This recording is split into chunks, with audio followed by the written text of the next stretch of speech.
আসসালামু আলাইকুম। আজকে আমরা নতুন একটা সাবজেক্ট নিয়ে কথা বলবো। সাবজেক্টটার নাম হচ্ছে micro controller base system design and development. এটি বাংলাদেশের পলিটেকনিক ইনস্টিটিউট সমূহের ষষ্ঠ পর্বের একটি কোর্স, যার সাবজেক্ট কোড 28564 এবং এর টোটাল পিরিয়ড হচ্ছে একটা উইকে 8টা, যার মধ্যে থিওরির ক্লাস হচ্ছে দুই দুই পিরিয়ড এবং প্র্যাকটিক্যালের ক্লাস হচ্ছে টোটাল 6 পিরিয়ড। প্রতিটা পিরিয়ড যদি 45 মিনিটের করে হয়, তাহলে আমরা দেখি যে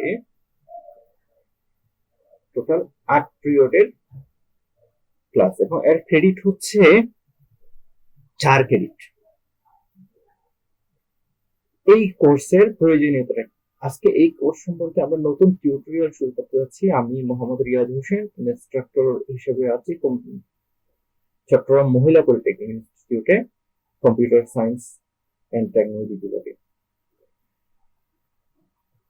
আমরা প্রথমে দেখি যে এই সাবজেক্টটা কেউ যখন কমপ্লিট করবে সে আসলে কি জানতে পারবে, কি শিখতে পারবে। এই কোর্সটা যদি কেউ কমপ্লিট করে তবে সে মাইক্রো কন্ট্রোলার আর্কিটেকচার সম্পর্কে জানতে পারবে। ফার্স্ট কথা, মাইক্রো কন্ট্রোলারে কিভাবে প্রোগ্রামিং করতে হয়, কোন আইডিটা মানে ইন্টিগ্রেটেড ডেভেলপমেন্ট এনভায়রনমেন্টটা ব্যবহার করতে হয়, সেই বিষয়টি সম্পর্কে জানতে পারবে। কি কি ধরনের মাইক্রো কন্ট্রোলার আছে, আমরা কোন মাইক্রো কন্ট্রোলার সমূহ সবচেয়ে বেশি ব্যবহার করি, আমাদের সবচেয়ে বেশি প্রয়োজনীয় মাইক্রো কন্ট্রোলার সমূহ সম্পর্কে জানতে পারবে।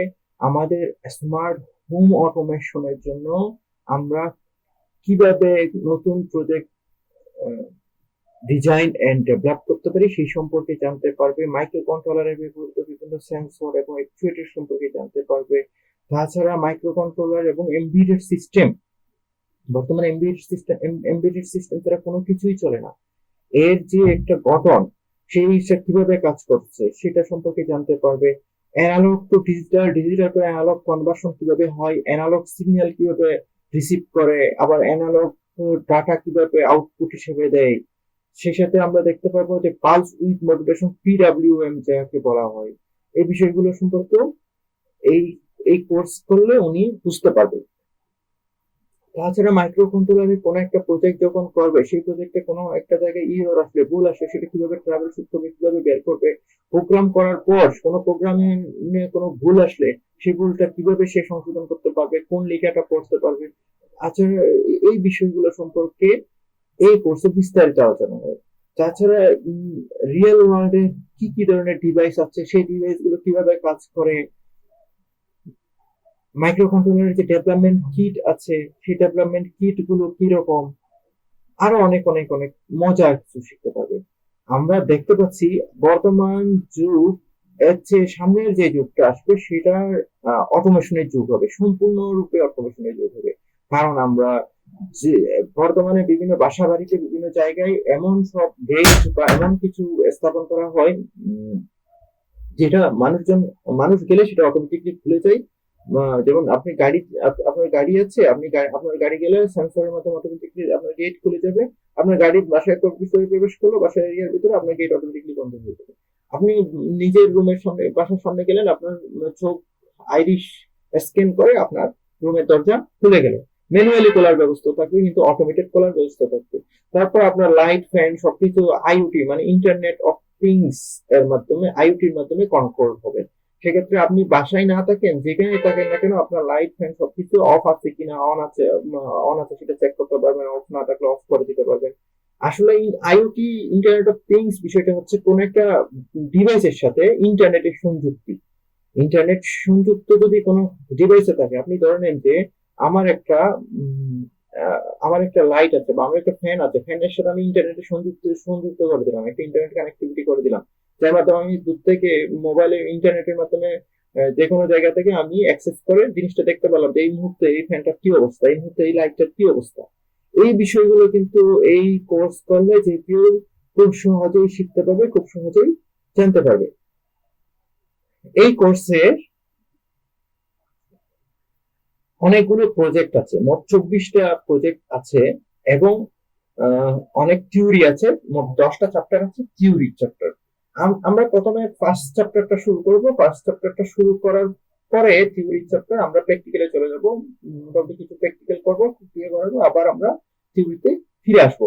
এভাবেই হচ্ছে আমাদের প্ল্যান। কারণ আমাদের যারা স্টুডেন্ট আছে তাদেরকে বেসিক বুঝতে হবে। বেসিক যদি স্ট্রং হয় তাহলে এই অটোমেশন বা মাইক্রো কন্ট্রোলার বেস যে প্রোগ্রাম গুলো, মাইক্রো বেস যে প্রজেক্ট গুলো, সেই প্রজেক্ট গুলো তাদের জন্য খুবই সহজ হবে। তারা যেমন ইচ্ছে তেমনই মডিফাই করতে পারবে। বর্তমানে ইউটিউবে সবই পাওয়া যায়, কিন্তু একটা জায়গায় অসুবিধা, সেটা হচ্ছে কোনো একটা স্টুডেন্ট যখন একটা প্রজেক্ট করতে গিয়ে কোনো একটা জায়গায় আটকে যায়, তাকে সেই জায়গা থেকে বের করে নিয়ে আসার মতো কোনো তেমন কোনো শিক্ষা ব্যবস্থা বা তেমন কোনো ব্যবস্থা তাদের নাই। এই ক্ষেত্রে এটাতে কিন্তু তাদের দক্ষতা খুবই প্রয়োজন। যদি দক্ষতা যদি নাই থাকে, তাহলে কোনো অবস্থাতেই তারা এই অবস্থা এই যে বর্তমান প্রচলিত যে সিস্টেম, সেই সিস্টেমটাকে তারা আপডেট করতে পারবে না। পলিটেকনিক শিক্ষার্থীদের আসলে এই জন্য যে তারা 4 বছরের ডিপ্লোমা ইঞ্জিনিয়ারিং করে তারা নিজে চাকরি সেক্টরে চাকরি তৈরি করবে, তারা জব সেক্টর আসলে তারা মানুষের জবের উপর তারা নির্ভর করবে, তারা মানুষের জব দিবে, সেটাই হচ্ছে তাদের মূল উদ্দেশ্য থেকে। কিন্তু বর্তমানে আমাদের শিক্ষা ব্যবস্থাটা আসলে একটু দুর্বল হয়ে গেছে। আমি মনে করি যে এইটাকে উন্নত করতে হলে আমাদের শিক্ষার্থীদেরকে সবার আগে এগিয়ে আসতে হবে। শিক্ষার্থীদেরই পড়াশোনার আগ্রহ নিয়ে আসতে হবে, তাদেরই বিভিন্ন সমস্যা নিয়ে আসতে হবে।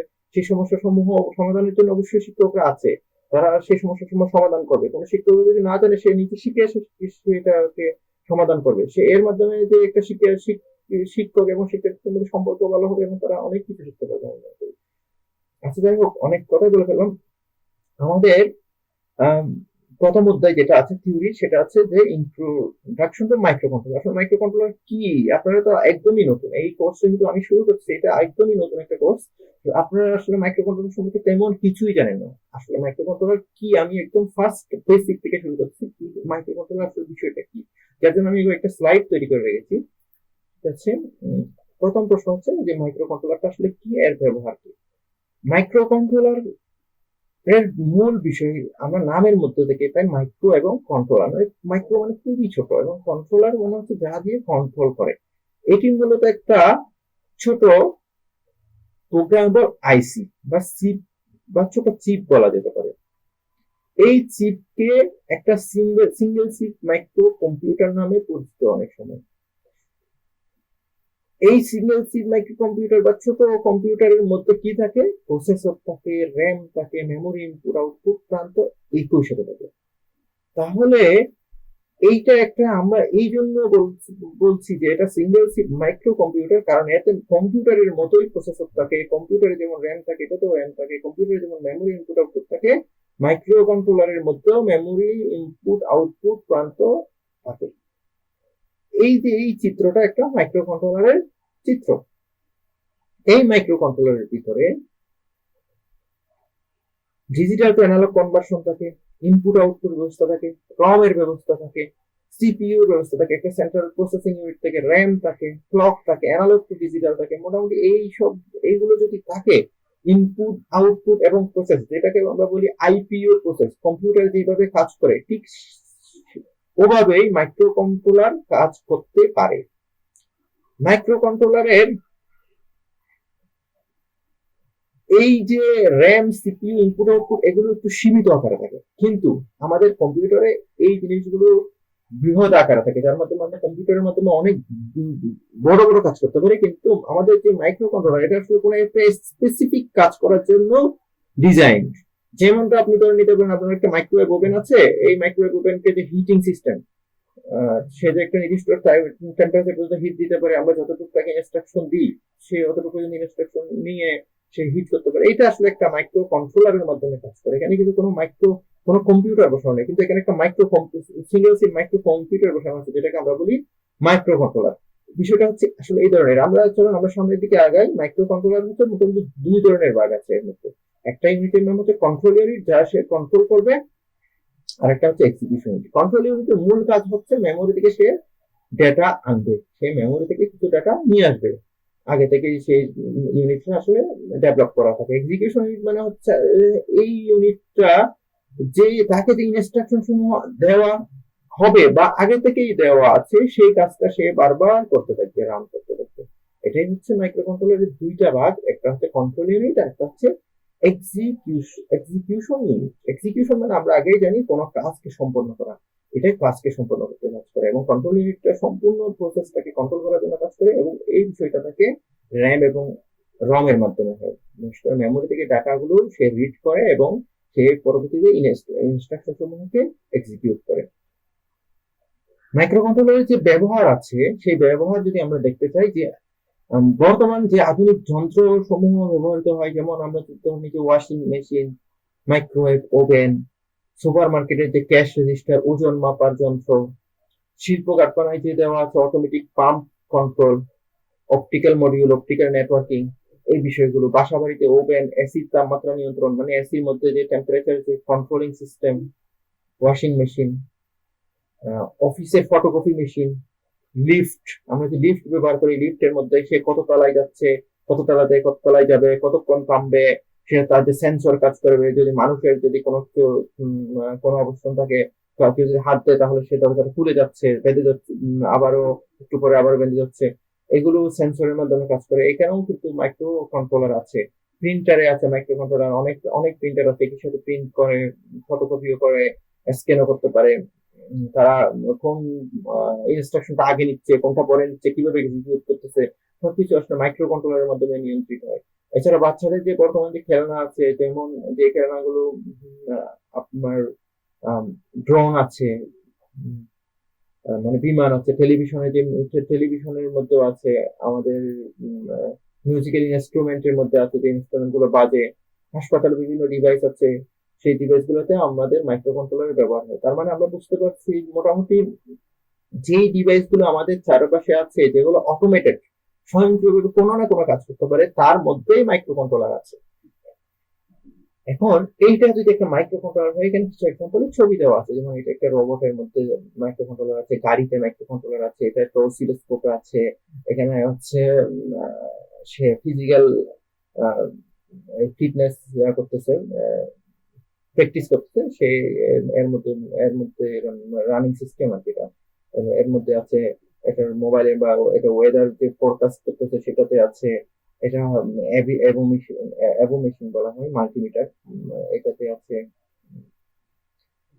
গাড়ি ট্র্যাকিং করতে স্মার্ট কার পার্কিং সিস্টেমে মাইক্রো কন্ট্রোলার কিন্তু ব্যবহৃত হয়।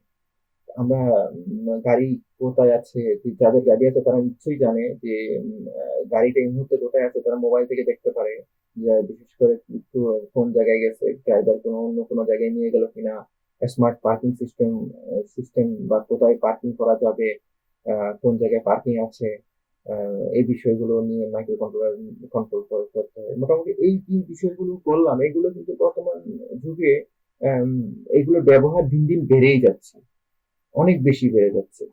একজন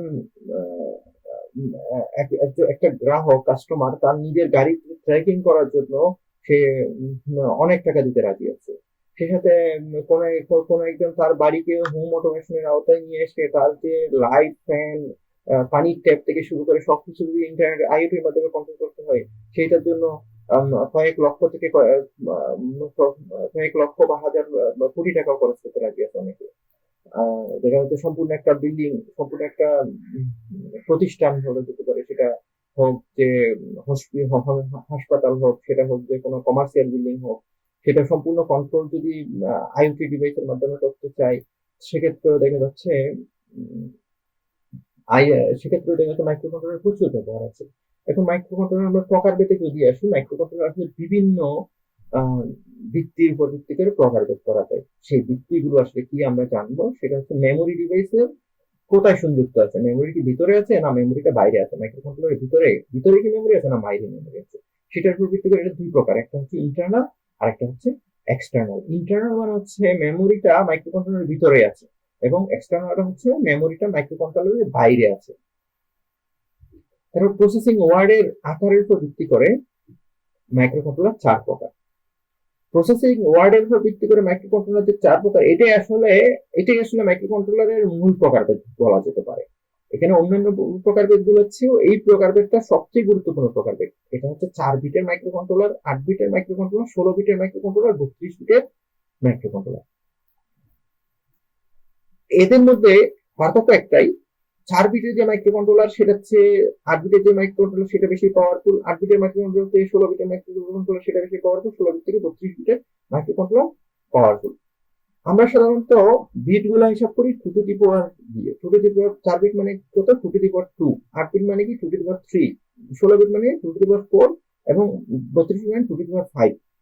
তার মানে আমরা যখন শুধুমাত্র 2 টু দি পাওয়ার 2 মানে শুধুমাত্র 0 এবং 1 নিব, তাহলে আমাদের বিট আসবে কয়টা? বিট মানে আমরা জানি বাইনারি ডিজিট। বাইনারি ডিজিট হচ্ছে দুইটা, শুধুমাত্র একটা 0 একটা 1। 0 এবং 1 4 বিট যখন হবে তখন প্রথমটা হবে 0 0, দ্বিতীয়টা হবে 0 1, তৃতীয়টা হবে 1 0 এবং চতুর্থ হবে 1 1। 8 বিট যখন হবে তখন আমরা তিনটা নিয়ে কাজ করবো, কারণ 2 to the power 3 is equal 8। সেই হিসাব করে আমাদের বিট হবে, প্রথমটা হবে সবগুলো 0, তারপর হবে 0 0 1, তারপর হবে 0 1 0, এভাবে আমাদের টোটাল আমরা 8টা বিট পাবো। 16 বিটে আমরা 2 টু দি পাওয়ার 4 মানে 4টা বিট নিব। 4টা বিট মানে হচ্ছে কত? প্রথমে 4টা 0, তারপর 3টা 0 1, এভাবে এটা আসতে থাকবে। আমরা নরমাল আমরা যেভাবে হিসাব করি আর কি এই বিষয়গুলো, একটা নোটপ্যাড নিয়ে যদি আমি জিনিসটা দেখাই,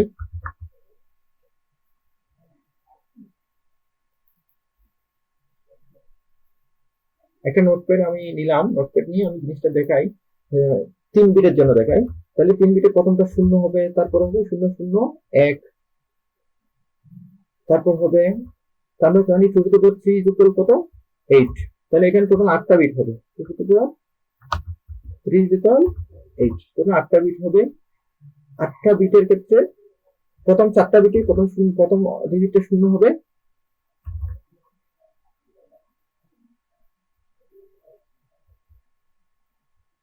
হ্যাঁ 0 0 0 1 1 0 1 1। প্রথম চারটাতে প্রথমটা 1, তারপর সবগুলো 1 হবে।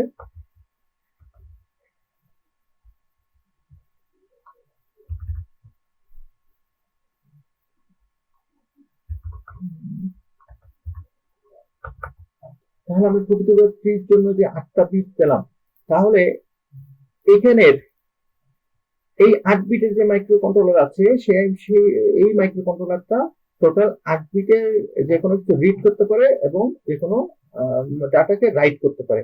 সুতরাং আমরা বলতে পারি এটা 8 বিট নিয়ে কাজ করে, 8 বিটের বেশি এটাতে দেওয়া যাবে না। 16 বিটের মাইক্রো কন্ট্রোলারটা 16 বিট নিয়ে কাজ করে, সুতরাং এটা 8 বিটের প্রায় দ্বিগুণ শক্তিশালী। আবার 32 বিট নিয়ে কাজ করে, এটার প্রায় 8 গুণ বেশি শক্তিশালী। 4 বিটের প্রায় 8 গুণ বেশি শক্তিশালী 32 বিট মাইক্রো কন্ট্রোলার। এটার যে ডাটা বাস আছে এবং যে ইনস্ট্রাকশন বাস আছে, এরা মোটামুটি 32 বিটের ইনস্ট্রাকশন রান করতে পারে এবং সেই ডাটা বাসটা 32 বিটের ডাটাকে কি করতে পারে? সংরক্ষণ করতে পারে এবং প্রসেস করতে পারে। মেমোরির উপর ভিত্তি করে আমরা যখন দেখবো যে মেমোরির গঠন, মেমোরিটা কিভাবে গঠিত হয়েছিল, এটা কোন আর্কিটেকচার গঠিত হয়েছিল, সেটার উপর ভিত্তি করে এটা দুই ধরনের। একটা হচ্ছে বন নিউম্যান আর্কিটেকচার মাইক্রো কন্ট্রোলার, একটা হচ্ছে হার্ভার্ড আর্কিটেকচার মাইক্রো কন্ট্রোলার। হার্ভার্ডের যে আর্কিটেকচার যে মাইক্রো কন্ট্রোলার সেটা হচ্ছে হার্ভার্ড, এবং বন নিউম্যান একজন বিজ্ঞানী, উনি যে আর্কিটেকচারটা তৈরি করেছিলেন সেটা হচ্ছে বন নিউম্যান আর্কিটেকচার। নির্দেশনার সেট মানে আমরা যে ইনস্ট্রাকশন সমূহ দিচ্ছি সেটা কি কমপ্লেক্স নাকি রিডিউসড? কমপ্লেক্স মানে হচ্ছে আমরা যে সিআইএসসি বলি, কমপ্লেক্স ইনস্ট্রাকশন সেট কম্পিউটিং, এবং আরআইএসসি বলি reduce instruction set computing. Complex instruction set computing এর ক্ষেত্রে দেখা যাচ্ছে যে এই ইনস্ট্রাকশন যা দেওয়া হয় সেই ইনস্ট্রাকশন একটু কমপ্লেক্স হয় এবং সেই কমপ্লেক্স জিনিসও কাজ করতে পারে, সে তার পাওয়ার অনেক বেশি। রিডিউস ইনস্ট্রাকশন সেট কম্পিউটিং এর ক্ষেত্রে রিডিউস ইনস্ট্রাকশন সেট কাজ করতে পারে মূলত আগে থেকেই ফিক্স করে দেওয়া হয় যে কোন কোন ইনস্ট্রাকশন সে কাজ করতে পারবে, কি ধরনের ইনস্ট্রাকশন তাকে দেওয়া হবে। কমপ্লেক্স ইনস্ট্রাকশনের ক্ষেত্রে আগে থেকে ফিক্স করে দেওয়া হয় না সাধারণত, তবু ওরা ইনস্ট্রাকশনটা নিতে পারে। এখন আসে এমবেডেড সিস্টেম। কম্পিউটারের যে এমবেডেড সিস্টেম আছে, এই এমবেডেড সিস্টেম আসলে বিষয়টা কি? আমরা আগেই শুনেছি এমবেডেড সিস্টেম হচ্ছে এমন একটা সিস্টেম যে সিস্টেমটা অটোমেটিকলি কাজ করতে পারে। অটোমেটিকলি কাজ করার জন্য তার কি আছে? একটা সিস্টেম হার্ডওয়্যার আছে এবং সফটওয়্যার আছে। তার নিজস্ব ইনপুট আউটপুট নিতে পারে, সে ইনপুট নিতে পারে, প্রসেস করতে পারে এবং আউটপুট দিতে পারে। যদি কোনো একটা সিস্টেম এমন হয় সে অটোমেটেড ইনপুট নিতে পারে, প্রসেস করতে পারে, আউটপুট দিতে পারে, এবং সেটাই হচ্ছে আসলে একটা embedded system. Microwave oven, digital ঘড়ি থেকে শুরু করে সবকিছু আসলে এমবেডেড সিস্টেম আছে। মোটামুটি মাইক্রো কন্ট্রোলার যাদের আছে তারাই হচ্ছে এমবেডেড সিস্টেম। এমবেডেড সিস্টেমের মাধ্যমে কাজ করে। এমবেডেড সিস্টেম সমূহের কিছু বৈশিষ্ট্য আছে। বৈশিষ্ট্যগুলো যদি আমরা চিন্তা করি, তাহলে এমবেডেড সিস্টেম হচ্ছে অ্যাপ্লিকেশন ভিত্তিক এমবেডেড সিপিপি নিয়ে কাজ করে, এবং একটি নির্দিষ্ট কাজের জন্য এটা পরিকল্পিতভাবে কাজ করে। এটা কম্পিউটার মতো অত শক্তিশালী না, অত বড় না, এটা খুবই সাধারণত খুবই ছোট হয় এবং কম বিদ্যুৎ খরচ, ছোট আকার, উচ্চ ইন্টিগ্রেশনে এটা ব্যবহৃত হয়। এমবেডেড সিস্টেমের বিভিন্ন কম্পিউটারের নির্দিষ্ট অ্যাপ্লিকেশনের সাথে যে উন্নত প্রযুক্তি, সেমিকন্ডাক্টর প্রযুক্তি, ইলেকট্রনিক মিশ্রণ, এগুলো সবকিছু নিয়ে আসলে এমবেডেড সিস্টেম তৈরি করে। এমবেডেড সিস্টেম কেউ যদি চিন্তা করে, সে যখন একজ্যাক্টলি চিন্তা করে যে মানুষের কোন কাজটা সফলভাবে সে এই এমবেডেড সিস্টেম সহজ করে দিবে, তাহলে আমাদের এমন কোন উদ্ভাবনী জ্ঞান, যে জ্ঞান আমাদের যে প্রতিদিনের যে জীবন আছে সেই জীবনকে যে সহজ করে দেয়, সেটাই হচ্ছে আসলে মূলত এই এমবেডেড সিস্টেমের মূল কাজ। তাহলে এমবেডেড সিস্টেম যে অ্যাপ্লিকেশন আছে, সেই অ্যাপ্লিকেশন গুলো আসলে উম, আমাদের যে সে তার আপগ্রেডেড যে প্রোডাক্ট গুলো আছে সেগুলোর সাথে সিঙ্ক্রোনাইজ করতে পারে। যেমন কিছু এমবেডেড সিস্টেম আছে যারা পরিবেশ থেকে আবহাওয়া গ্রহণ করে। যেটা হচ্ছে পরিবেশ এক সময় কোনো এক সময় শীতকালে ঠান্ডা থাকে, আবার বর্ষাকালে সে পরিবেশে অনেক বৃষ্টি থাকে, অনেক বেশি জলীয় বাষ্প থাকে। তাহলে সেই এই জিনিসটা এমন ভাবে পরিবেশের সাথে খাপ খেয়ে নেয় যে সে যেই অবস্থায় হোক না কেন, তার যে তার যে সিস্টেম, সেই সিস্টেমটা কিন্তু একই রকম ভাবে কাজ করে। এমন হলো যে শীতকালে আমার প্রোডাক্টটা কাজ করে না, গ্রীষ্মকালে কাজ করে, এই ধরনের হওয়া যাবে না। এমবেডেড সিস্টেম হতে হবে যৌগিক ভাবে মিলিত, মানে হচ্ছে বিষয়টা হচ্ছে এরকম। তাছাড়া তার সাথে আমরা যদি অ্যান্ড্রয়েড কন্ট্রোল করি, মোবাইলের সাথে কন্ট্রোল করি, তাহলে অ্যান্ড্রয়েড ডিভাইস আপডেট হয়তো নিয়ে যেতে, আপডেটের সাথে সাথে আমাদের এমবেডেড সিস্টেমটা নিজেকে আপগ্রেড করে নিতে হবে। তাছাড়া এমবেডেড সিস্টেমের একটা প্রবলেম হচ্ছে, এটাতে কোনো বুটস্ট্র্যাপিং বা বুট লোডারের ক্ষমতা নাই। আমরা এমবেডেড সিস্টেমে যেই প্রোগ্রামটা লোড করে দিব, সেই প্রোগ্রামটা বাদে এটাতে আসলে পরিবর্তনের তেমন কোনো ক্ষমতা দেওয়া থাকে না। যেমন আমরা মাইক্রোওয়েভ ওভেন যখন তৈরি হবে, মাইক্রোওয়েভ ওভেনে বলেই দেওয়া থাকে এটা কত ডিগ্রি টেম্পারেচারে কত কি করবে, কোন কোন খাবারের জন্য কতটুকু গরম করবে, কতটুকু গরম হওয়ার পর সে অটোমেটিকলি অফ হয়ে যাবে। এই বিষয়গুলো আগে থেকে ফিক্স করে দেওয়া থাকে। এগুলো চাইলেই কোনো একজন গ্রাহক, যে ব্যবহারকারী, তিনি চাইলে এগুলো পরিবর্তন করতে পারে না, উনি বুঝবেও না যে এটা কিভাবে পরিবর্তন করতে হবে। একটি মাইক্রো কন্ট্রোলারের যদি বেসিক ব্লক ডায়াগ্রাম আমরা দেখতে চাই, মাইক্রো কন্ট্রোলার আসলে কি কি আছে, আমরা তো আগেই দেখেছি, আগেই জেনেছি যে মাইক্রো কন্ট্রোলারের মধ্যে ইনপুট, প্রসেস এবং আউটপুটের সকল পোর্ট আছে।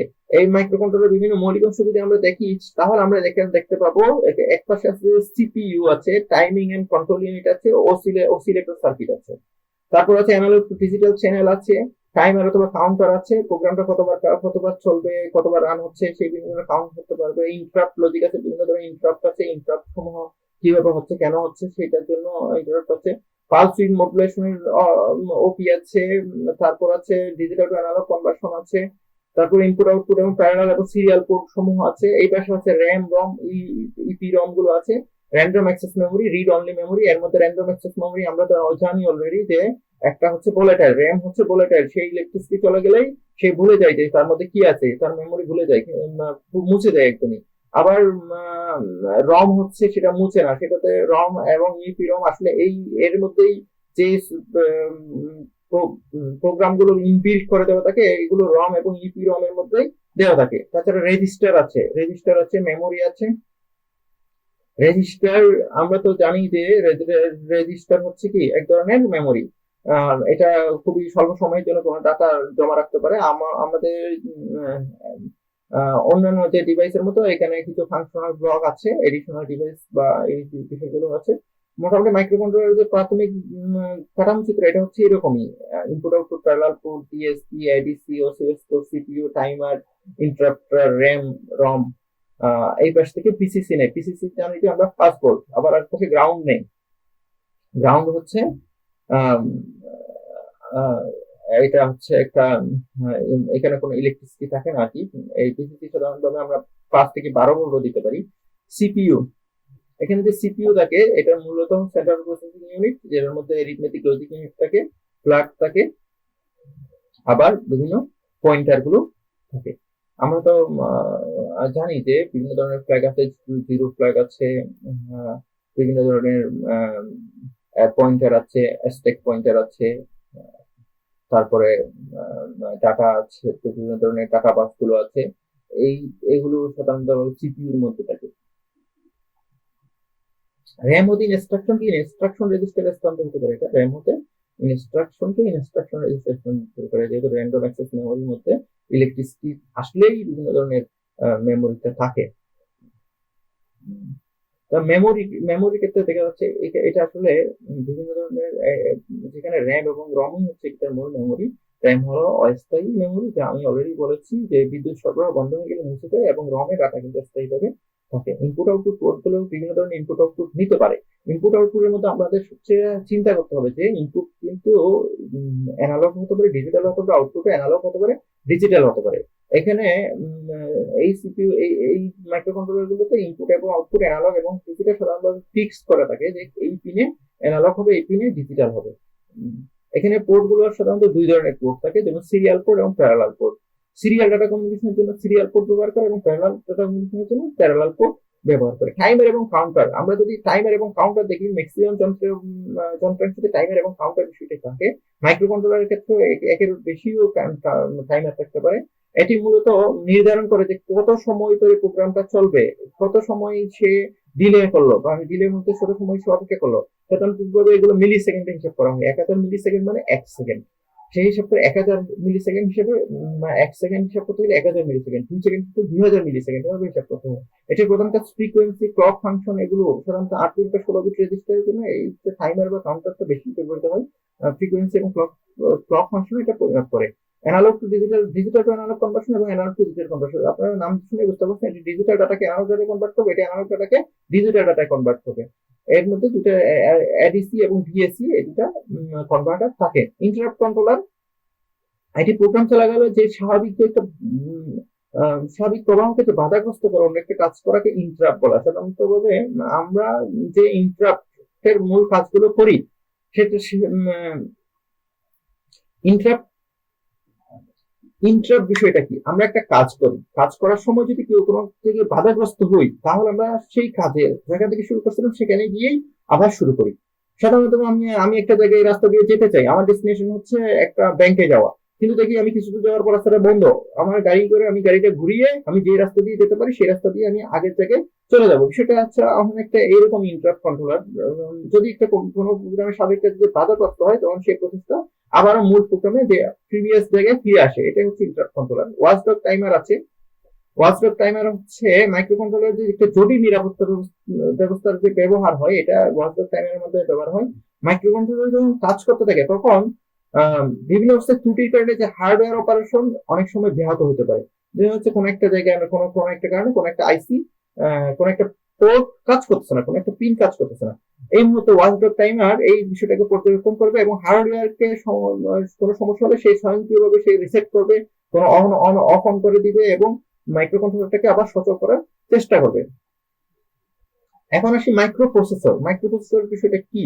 মাইক্রো প্রসেসর এবং মাইক্রো কন্ট্রোলারের মধ্যে পার্থক্যের মধ্যে আমরা একটা বিষয় সবচেয়ে বেশি জানি, মাইক্রো প্রসেসর। মাইক্রো কন্ট্রোলার দেখেছি, মাইক্রো প্রসেসর কি? মাইক্রো প্রসেসর হচ্ছে একটি ডিজিটাল ইন্টিগ্রেটেড সার্কিট আইসি, সাধারণত ইনপুট বাসের মাধ্যমে ডাটা ইনস্ট্রাকশন গ্রহণ করে, ইনস্ট্রাকশন দিয়ে ডাটা প্রক্রিয়া করে এবং আউটপুট বাসের মাধ্যমে আউটপুটে প্রেরণ করে। মোটামুটি মাইক্রো প্রসেসর এবং মাইক্রো কন্ট্রোলারের মধ্যে মূল পার্থক্য হচ্ছে মাইক্রো প্রসেসর শুধুমাত্র প্রসেসিং ইউনিট নিয়ে কাজ করে, কিন্তু মাইক্রো কন্ট্রোলারের মধ্যে ইনপুট, আউটপুট, প্রসেস আরো অনেক কিছুই থাকে। আমরা তো মাইক্রো কন্ট্রোলারকে একটা মাইক্রো কম্পিউটার করতে পারি, কিন্তু একটা মাইক্রো প্রসেসর শুধুমাত্র প্রসেসরই। মেমোরি, র্যাম, ইনপুট আউটপুট টাকা, মেমোরি থেকে রম নিতে পারে। মাইক্রো প্রসেসর কি করে? ব্যবহারকারী নির্দেশনা অনুযায়ী প্রোগ্রাম মেমোরি সংযুক্ত করে এবং ইনপুট প্রদান করে এবং ইনপুট গ্রহণ করে এবং আউটপুট দেয়। ইনপুট আউটপুট জিনিসকে নিয়ন্ত্রণের জন্য বিভিন্ন কন্ট্রোল সিগন্যাল তৈরি করে। কম্পিউটারের লজিক্যাল গাণিতিক কার্যাবলী মাইক্রোপ্রসেসরে গঠিত হয়। মাইক্রোপ্রসেসর একটি কম্পিউটারের গুরুত্বপূর্ণ অংশ বা সিপিইউ হিসেবেও কাজ করে। মাইক্রোপ্রসেসর হচ্ছে বিষয়টা হচ্ছে আমাদের কম্পিউটারের যে সিপিইউ আছে সেটা হচ্ছে এক ধরনের মাইক্রোপ্রসেসর। উদাহরণ আমরা জানি ইন্টেল 8085, মাইক্রোপ্রসেসর CX00, এগুলো সবগুলো মাইক্রোপ্রসেসরের উদাহরণ। মাইক্রো কন্ট্রোলার এবং মাইক্রোপ্রসেসরের মধ্যে যে মূল পার্থক্য আছে সেই পার্থক্য কি? মাইক্রো কন্ট্রোলার মূলত একক চিপ কম্পিউটার যেখানে প্রসেসর, র্যাম, রম, ইনপুট আউটপুট পোর্ট ইত্যাদি থাকে। মানে এটা একটা পুরোপুরি একক চিপ কম্পিউটার বলা যেতে পারে। আর মাইক্রোপ্রসেসর হলো একটি আইসি যা কম্পিউটারের সেন্ট্রাল প্রসেসিং ইউনিট হিসেবে কাজ করে। মাইক্রো কন্ট্রোলার উদাহরণ হলো ইন্টেল 8051, অ্যাটমের, অ্যাটমেগা 16, যেমন আমরা আরডিনিও বোর্ড ব্যবহার করবো যেটা অ্যাটমেগা 382P ইউজ করে। মাইক্রো প্রসেসর হলো ইন্টেল 86 পরিবারভুক্ত, যেমন 8086, 80816, আপনার আগে এগুলো পড়েছেন একটু কোনো সময়ে যাদের আগের কোর্স গুলো ছিল।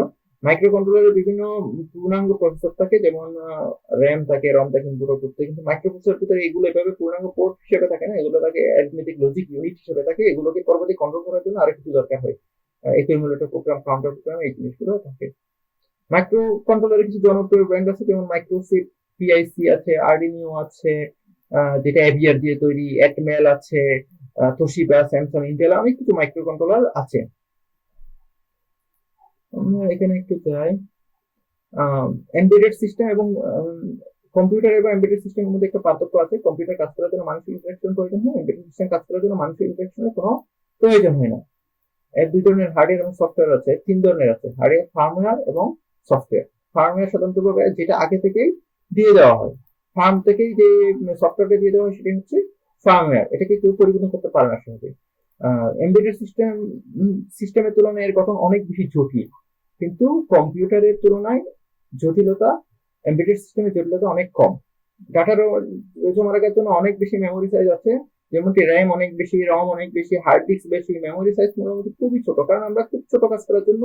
এবং এটা দেখা যাচ্ছে এই এমবেডেড সিস্টেমের দাম অনেক কম, কম্পিউটারের দাম অনেক বেশি, অনেক সময় দাম বেশিও হতে পারে, কারণ এটাতে স্পেসিফিক কোনো কাজ করার জন্য আমাদের ব্যবহৃত হয়। এবং মাইক্রোপ্রসেসর, মাইক্রো কন্ট্রোলার ব্যবহার আমরা তো অলরেডি করেছি। মাইক্রোপ্রসেসর হলো ইন্টিগ্রেটেড চিপ থাকে, মাইক্রো কম্পিউটার দিয়ে তৈরি হয়।